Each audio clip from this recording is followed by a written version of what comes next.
you can see, to open an exhibition like this is not a usual exhibition. People are looking for a special person. And it had to be a person who understood trauma and who was able to make quick decisions whilst under fire. After extensive research and lengthy selection process, Sandra found the right person. A nurse who is familiar with health issues and emergencies, and an ex-mayor of Burnie, and now a Labour politician who has to deal with hot issues many, many times. So I call upon Anita Dow to open this exhibition. Thank you very much. Thank you very much, everybody. It's my great pleasure to be opening Sandra Henderson's exhibition here, Burning Passion, at the Wonders of India this afternoon. It's wonderful to see so many people coming together to enjoy what really is an outstanding exhibit of Sandra's passion and her subsequent works.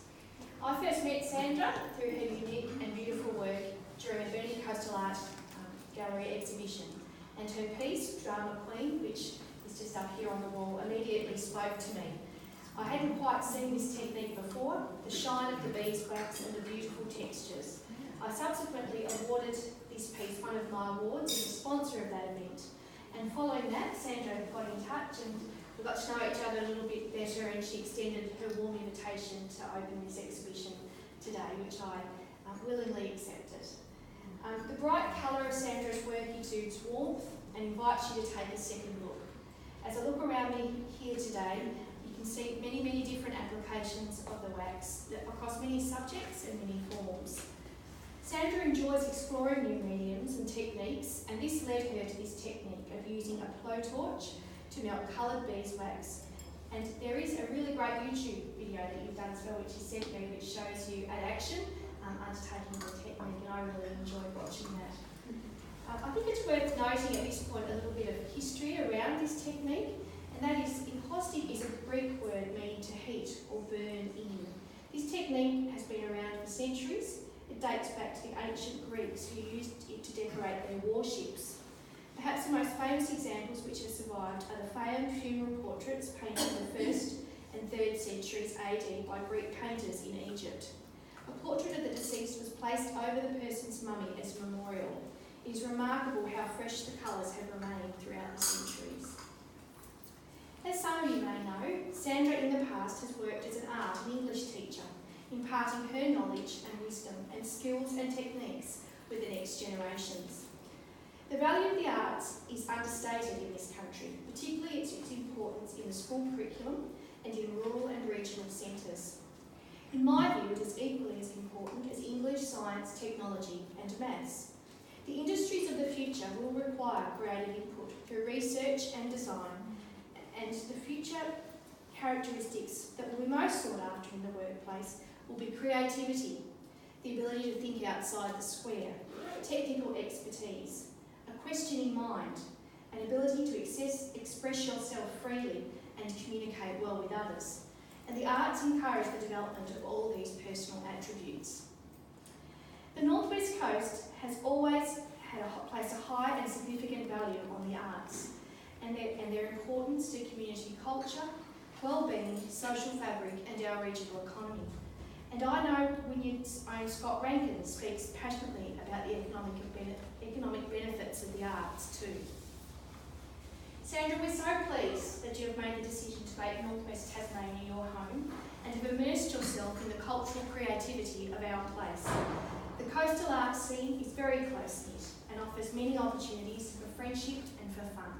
And I'm always impressed at the local exhibitions that I attend in my roles. I want to close by noting a number of Sandra's achievements.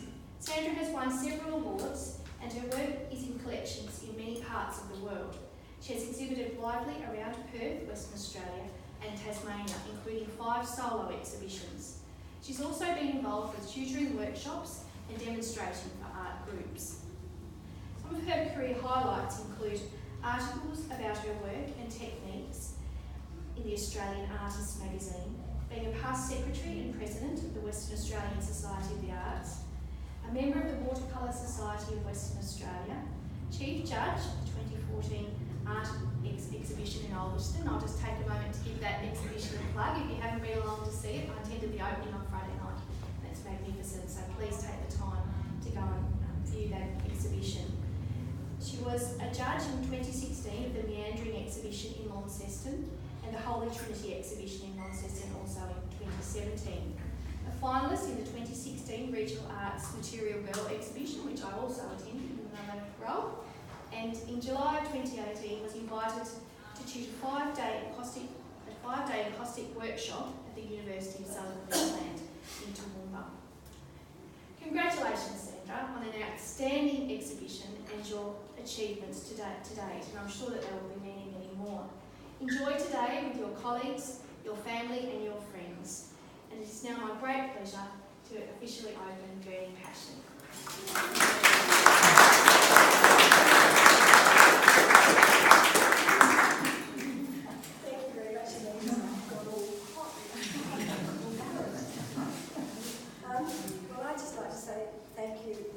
Anita for coming along today and opening the exhibition. Thank you everyone else for coming. I really appreciate your support. I especially appreciate Gina and Michael coming from Melbourne. And Susanna, Bob and Liz coming up from Newmanville. Thank you very much. I'd like to say a few thank yous for people who helped me with this exhibition. My hanging team, Christine and Paul, thank you very much. We would never have managed without you, I'm sure of that. The staff of Wonders of Wynyard. Thank you also to my family, who are my greatest supporters and always, tell me how fantastic everything is, even if I don't like it. And my ever supportive Bob, who's always there for me. Bob reckons that the supporters and partners and husbands of artists should get badges like the Scouts, carried so many paintings, hung so many paintings, went to so many exhibitions. I think Bob and Paul, you two must be due for another badge by this time. So thank you very much, everyone, and please stay on, eat some food, drink some more wine. And if you get time after this, there's another exhibition over at Artscape. Kathleen and Max Bentley have got an exhibition over there. So if you're not exhibitioned out, maybe you'd like to pop over there and have a look. So thank you very much, everyone.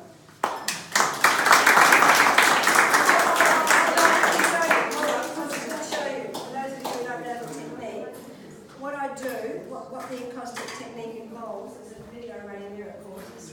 I've got a barbecue plate set on a table. I've got a metal top. I paint on my grandmother's antique table. So, because I didn't have anywhere else to put it, so it's my painting table. And I've had a metal top made to go over the top of it to protect it. And I have a barbecue plate sitting on it.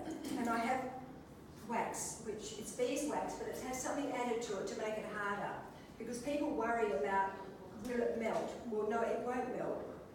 It would have to be about 65 degrees before it would even start to soften. And it's actually the most durable of all the techniques or all the media, because beeswax is a natural preservative, so it's impervious to mould, mildew, all of those things won't affect it. So I colour my wax, I put it on my hot plate, I melt it, I colour it with pigments, and then I apply it to a wooden board with a brush, and sort of work out where I want to put it. And I might have 8 or 10 layers of wax on there. But between each layer you have to fuse it. So you have to melt the wax so it fuses into the one underneath. And this is what I use. So instead of a brush to actually paint, that's my painting tool. Where's the fire blanket, Bob? So you can see now what Bob was talking about when he talked about the fire insurance and the fire blankets and the fire extinguisher. And I just keep adding to it until I'm happy with it. And this sort of lacy effect, I get that with shellac. I can colour the shellac, or I can use it just plain, and I put it on the painting and then I set fire to it. I actually have flames leaping off my painting. It's the most interesting technique, it really is. It's so exciting. So that's encaustic.